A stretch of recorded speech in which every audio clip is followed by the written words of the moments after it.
Jadi itu yang Anda rasakan di ekonomi, melambat dengan signifikan, real sector susah, semuanya susah. Maksudnya keluar tagline Indonesia apa? Gelap, Indonesia apa? Kita semua menunjuk ke ini gara-gara global. Padahal ada kebijakan dalam negeri yang salah juga, yang utamanya mengganggu kita karena 90% perekonomian kita didrive oleh domestic demand. Masuki 2025, Januari, Februari, Maret, April, membaik semuanya tiba-tiba, saya pikir udah insaf nih. Pertumbuhan uang sempat mencapai 7% di bulan April. Makanya ketika saya rasakan di bulan April, saya bilang, kita sudah keluar dari krisis, Indonesia akan cerah. Yang saya nggak tahu, Mei jatuh lagi, Juni jatuh, Juli jatuh, Agustus jatuh, ke 0%. Jadi periode perlambatan ekonomi yang 2024 gara-gara uang ketat tadi dipulihkan sedikit, belum pulih penuh, direm lagi ekonominya. Itu dari sisi fiskal dan moneter. BI kita nggak tahu nih pada marah sama saya nggak habis ini. Nanti tetap traktir ya. Pemerintah karena terlambat membelanjakan anggaran, membelanjakan APBN ya, uangnya kantor di bank sentral. Beliau rajin narik pajak. Gak apa-apa, masuk ke bank sentral. Kalau dibelanjain lagi, nggak apa-apa. Tapi ini kan nggak, ditaruh sana santai-santai, kering sistemnya.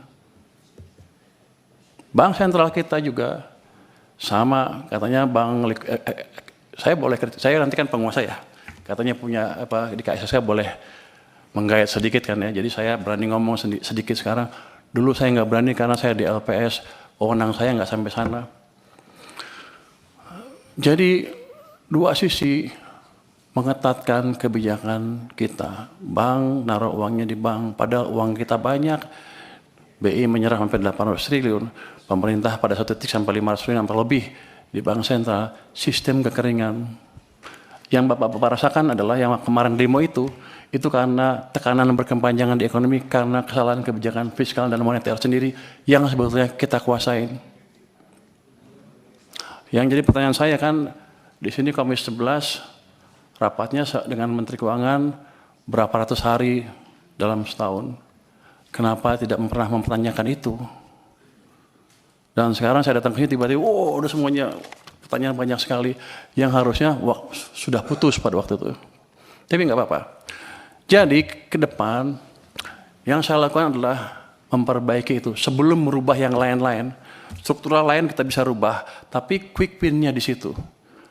Saya akan balik kondisi yang memburuk karena langkah kita sendiri. Oh gimana? Ya paling bagus kan percepat belanja anggaran. Oke, belanjanya cepat-cepat. Tapi yang kita tahu, itu nggak semudah membalik tangan.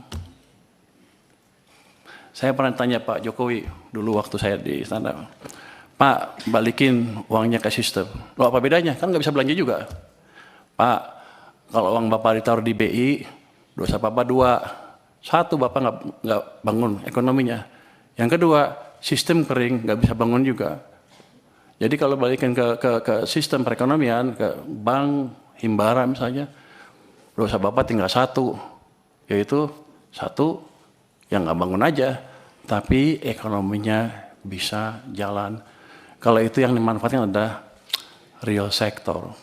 Saya ingin tunjukkan lagi ya, kenapa zaman tadi udah cerita belum ya, zaman Pak SBY tumbuh 6%.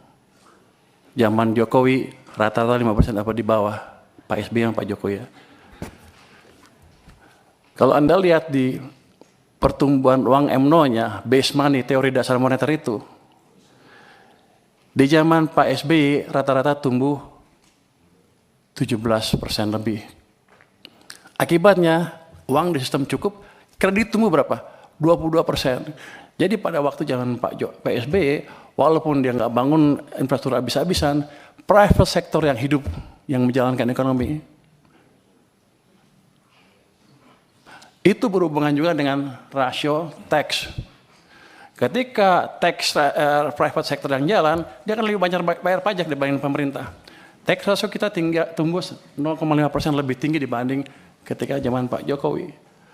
Pada zaman Pak Jokowi, uang tumbuh hanya sekitar 7% M0-nya.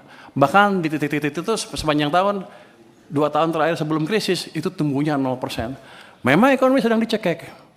Cuman saya nggak tahu waktu itu karena saya di maritim. Jadi begitu 2020 saya diminta bantu, saya kaget. Pak, kenapa begini Pak? Bapak bangun apa-apa mati-mati pun nggak bisa. Karena mesin ekonomi kita pincang. Hanya pemerintah yang jalan, sedangkan yang tadi 90% berhenti atau diperlambat.